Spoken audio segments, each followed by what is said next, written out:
上一期咱们说到，由于苏联政府的前期的耽搁，大火并未被扑灭，反应炉温度急剧上升，随时有溶穿地层的可能。而前期消防员将大量的水灌入了反应炉地下，一旦水遇到炉穿下来的岩浆，切尔诺贝利地下就会发生相当于80颗广岛原子弹的蒸汽爆炸。届时白俄罗斯与乌克兰的诸多城市将被摧毁，而事故产生的大量放射物还可能污染地下水和土壤，进而污染到乌克兰大部分居民的饮用水，产生难以估量的严重后果。紧急救援已刻不容缓，要彻底清理核反应堆的放射物，救援人员必须靠近反应炉。但目前切尔诺贝利的辐射剂量早已远超致死量，有的地方接触超过1分钟就必死无疑。面对如此危急困难的局面，苏联将如何采取措施呢？这一期我们就来讲一讲切尔诺贝利的救援行动。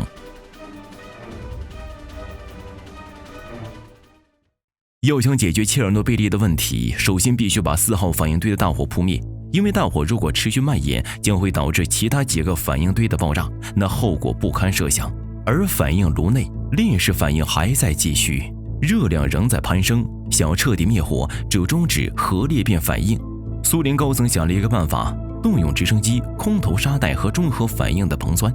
当时苏联正深陷阿富汗战争泥潭，但苏军仍从前线调回大批的直升机和优秀飞行员，还特意召回了驻阿富汗总司令瓦连尼科夫大将坐镇切尔诺贝利救灾总指挥。将军奋勇，三军用命，一场苏联乃至人类历史上生死攸关的大救援行动就此开始了。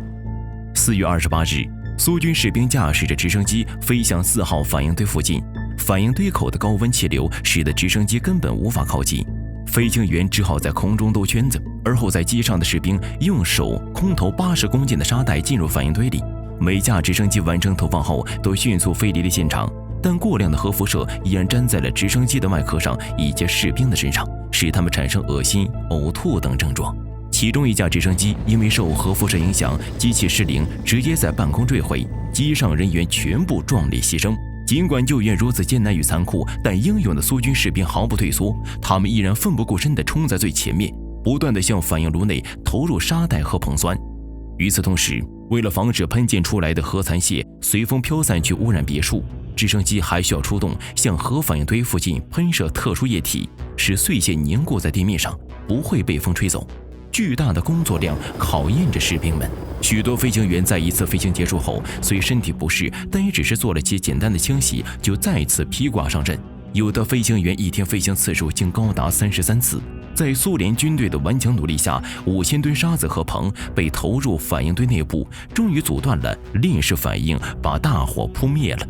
但此时一个更严重的问题摆在了面前，火虽然扑灭了，但反应炉内的热量并没有降下来，地层依旧会被溶穿，而5000吨的覆盖材料压在上面，使得热量消散更为困难，会加快溶穿的速度，引发毁灭性的蒸汽爆炸。避免大难的办法只有一个，打开地下室的阀门，把水抽干净。但这就需要人潜入反应炉的地下，那里的核辐射量高得惊人，接近那里几乎意味着自杀，即使不死，余生恐怕也要持续被各类辐射病折磨着。谁都知道这很可能是一个有去无回的任务，但从战火中淬炼出来的苏联最不缺的就是敢于献身的英雄人物。3位核电站的工程师挺身而出，自愿去完成这项任务，他们宣誓要牺牲自己拯救世界。5月2日，行动开始了。他们身着潜水服，只携带了一块铅块来防护，在强大的辐射面前，其效果约等于0。救援现场气氛异常凝重，众人的目光都注视他们，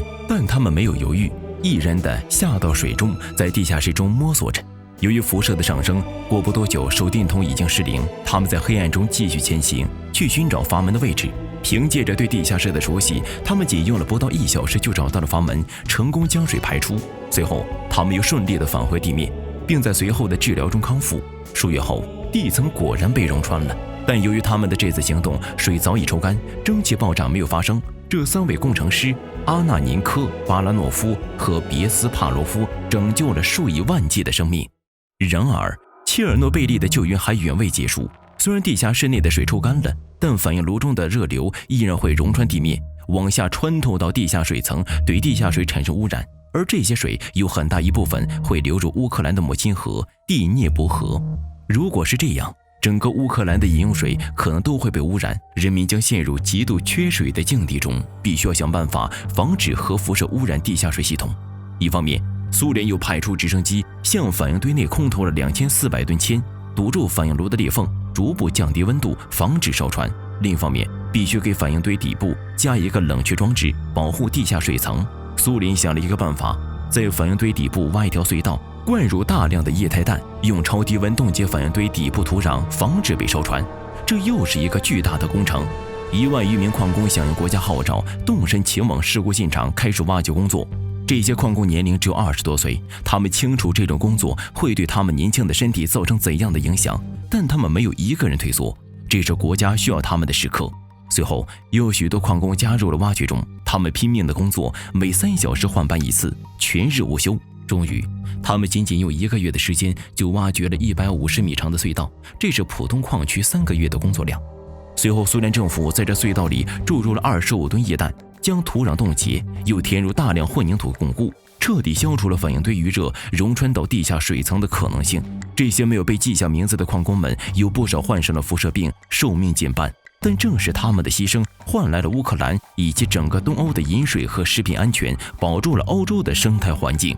矿工们在地下活出命来工作，而在地上清理反应堆外围的放射性物质的工作也在紧张地进行。爆炸使得大量反应物喷溅到了周围的地面上，这些物质都具有可怕的放射性，一小片石墨就足以致人死命。要想平息这场灾难，必须要将这些碎片全部封印起来。之前直升机已经喷洒液体，将它们固定在了地面上，但还需要把它们铲回反应炉内。最开始，苏联政府动用了机器人来进行清理，无奈靠近反应堆地方核辐射剂量实在太高，就连机器人的电子元件也被熔毁了，无法工作。清理工作还是要靠人来完成。苏联的军人们再次站了出来，承担这一艰巨危险的任务。士兵们需要在反应堆外围和顶部清理石墨碎片，那里的辐射剂量已达12000伦琴，人稍微接触就会横尸暴毙。士兵们穿着防护服，拿着铁铲将石墨铲回反应堆，每90秒就要换一次班。3500名士兵参与了清理工作，他们用了5个月的时间，将反应堆四周的屋顶的碎屑全部铲回了反应炉内。他们中的许多人因为暴露在强辐射中而患上了永久性疾病，终身被病痛折磨。石墨清理完毕后，苏联政府建造2个巨大的拱形建筑物。政府计划将2个拱形物拼接在一起，形成长150米、宽250米、高105米的钢筋混凝土石棺，将整个4号反应堆包裹起来，彻底封印放射性物质。石棺的建造极其复杂，苏联耗费了数万人力，历时数月才完成，而它的吊装工作更加困难。在2块石棺拼接完毕后，还需要吊装35吨重的顶盖。但当时苏联最先进的米26直升机的最大吊重量也只有20吨。专家们拆除了一切可以拆掉的设备和部件，由王牌飞行员格里辛科亲自驾驶，终于胜利完成了吊装任务。但格里辛科却因为救援沾染了过量核辐射，于1990年患白血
但亡羊补牢为时未晚。苏联强大的动员能力以及人民悍不畏死的气概，都使得苏联无愧于一个世界大国的称谓。我们无从得知为救援而伤亡的每一个英雄的姓名，但就如同红场的无名烈士的墓志铭上刻的那样，你们的名字无人知晓，你们的业绩万世永存。